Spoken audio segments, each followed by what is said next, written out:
Within the confines of a state-of-the-art apartment, where technology reigns supreme and robots serve as companions, Dad Max and his son Tom find themselves engrossed in a peculiar film. In this cinematic world, humans portray dogs, while robots assume the roles of their hosts. Despite the film's comedic facade, Max, unamused, swiftly implores Tom to switch it off, observing the demeaning portrayal of the actors. A woman in their company voices her disapproval. To alleviate her concerns, Max reassures her that the performers are not real actors after all. Tom, indignant, finds himself frustrated by his father's failure to comprehend the deeper layers of the performance. Meanwhile, at the apartment's bar, a female robot named Monique astounds the guests with her culinary prowess, effortlessly opening a can using a laser beam emanating from her finger. The pair indulges in fried crickets, cleverly intertwining the theme of acting. In a moment of contemplation, Max ponders aloud whether his girlfriend harbors aspirations of becoming an actress. Seizing this opportunity, the female robot turns her head, scanning Max for emotions and intentions with her built-in emotion and intention recognition system. Recognizing the need to maintain decorum during their visit, Max implores Tom to exercise restraint and avoid making exaggerated comments as they are guests in the apartment. In fact, Max had contemplated leaving Tom at home. Alice Borelli, the hostess of the apartment, proudly exhibits her collection of books and a personal diary filled with her innermost feelings to her friend. As their conversation takes a flirtatious turn, Max compliments Alice's work and proposes to promote it on the most popular website. Enthralled by his charm, Alice responds with delight. As their flirtation intensifies, they remain under the watchful gaze of the ever-vigilant robot housekeeper. Just as the atmosphere becomes charged, the robot calmly announces the arrival of new visitors. Alice's ex-husband enters the room accompanied by his girlfriend Jennifer and their adopted daughter, Nina Borelli. Alice proceeds to introduce her ex-husband to the newcomers. The former couple, seizing the opportunity, engage in a verbal sparring match, exchanging barbs about their shared past.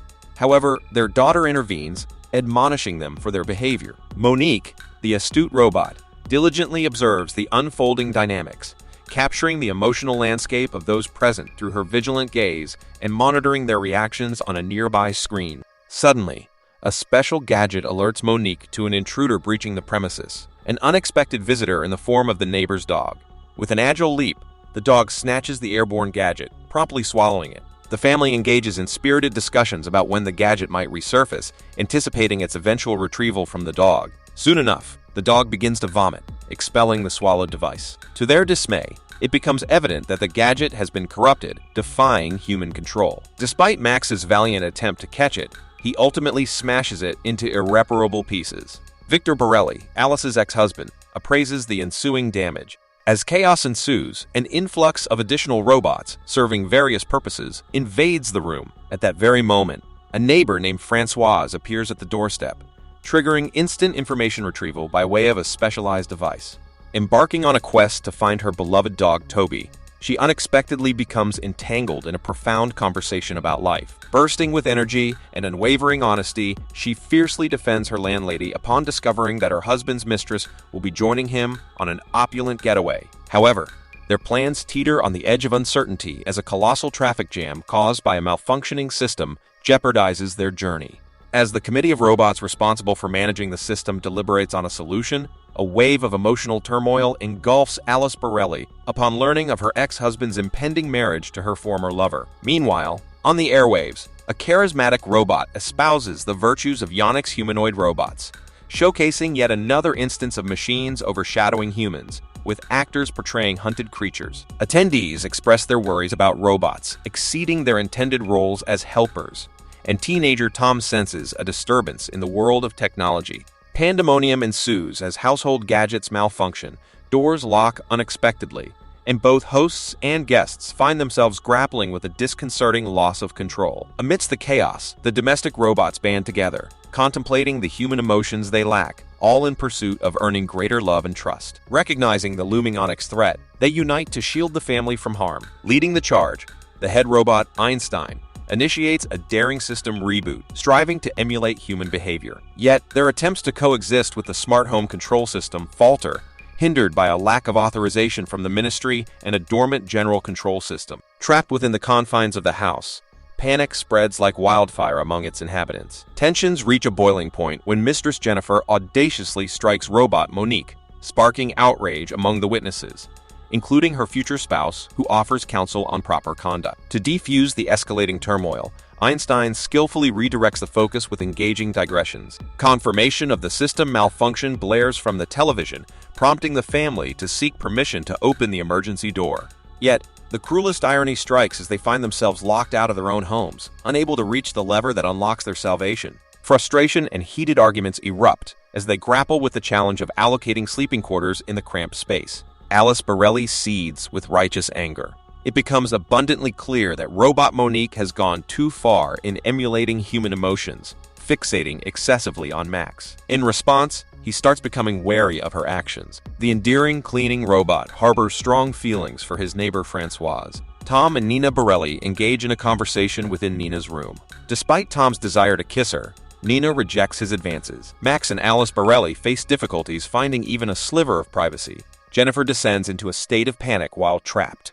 Her fiancé's reckless plan to crash their car through the front doors at high speed is foiled. Everyone must endure the scorching heat in a room without air conditioning. The television airs a campaign program featuring two opponents, a man and Einstein. The looming threat of human enslavement hangs heavy in the air. Disguised as a human, android Monique appears at the door, requesting entry. After consulting with the other robots in the apartment, Monique agrees to open the door, but only for the visitor. Android Greg discloses that Toby was dismantled by Onyx during their attempt to reprogram him in the neighbor's house. He proceeds to harass Francoise in front of the witnesses, prompting her to deactivate and store him in a storeroom. Finally, Nina Borelli shares a long-awaited kiss with Tom in her room. The other robots activate Android Greg and inquire about the art of seduction. He explains that a sense of humor is essential. The robots are then rebooted with new attributes. Meanwhile, Alice Borelli selects erotic images to arouse Max's desires. The robots embark on an exploration of Alice's vast library. Simultaneously, the men craft a plan to manipulate the robots into facilitating their escape. However, Max and Alice's intimate moments are repeatedly disrupted by the meddling robots, pushing Alice to the brink of hysteria. Morning arrives, and the entire group gathers for breakfast. Alice proposes specific dishes, while a disturbing television advertisement promotes foie gras made from human meat. Determined to break free at the earliest opportunity, everyone yearns for an escape. Victor unveils a fresh plan that hinges on android Francoise's involvement. Francoise strikes a deal with Greg, offering her assistance in exchange for his help with a particular matter. Despite Nina Borelli's longing for solitude, unwelcome company invades her room. Through Jennifer's computer, they manage to gain access to the Onyx system. Tom distracts the robots while Greg quietly enters the library to set the escape plan in motion. Max and Liz engage in intimate and passionate activities, indulging in sensual games and expressing their love for each other. However, their intimate moment is abruptly halted when the fire alarm unexpectedly sounds, interrupting their connection. Once again, their private encounter is disrupted. Everyone gathers in the central room as the situation unfolds. Unexpectedly, Onyx appears at the front doors, scanning all the people and getting ready to upgrade the house robots. It turns out that someone from the house informed Onyx about the problem, although Alice denies it, raising suspicion on Jennifer. Onyx takes control of Jennifer, making it impossible for anyone to stop her from opening the doors. Onyx enters the house. Onyx systematically disarms the domestic robots one by one, discovering forbidden activities among some of the attendees and issuing fines accordingly. The homeowner receives a prison sentence. However, the remaining active robots try to help the people while Onyx is busy destroying banned books. When Alice asks to use the bathroom, she seizes the opportunity to grab a mirror from the adjacent room. By reflecting the rays from Onyx's eyes with the mirror, the group successfully damages the robot's optical system. In response, Onyx threatens them with a 20-year prison sentence each. As the attendees suffer from the heat, they plead with Onyx to activate the air conditioning system. Onyx offers to provide the service for free if they participate in a circus show, pretending to be animals. Eventually, the air conditioning is restored, but now everyone shivers from the cold. At the girls' request, Onyx allows everyone to go to their rooms and sleep in warm beds, with the condition that the doors remain open. Humans and robots collaborate on a new plan. Couples retreat to their beds for intimacy, while Robot Monique follows a calculated strategy. Unfortunately, the man fails to become aroused and confesses his dissatisfaction with the woman's approach to love. Meanwhile, Einstein engages Onyx in philosophical conversations to distract him, presenting paradoxical ideas. The men cleverly wear cold clothes to avoid detection by Onyx's heat sensors.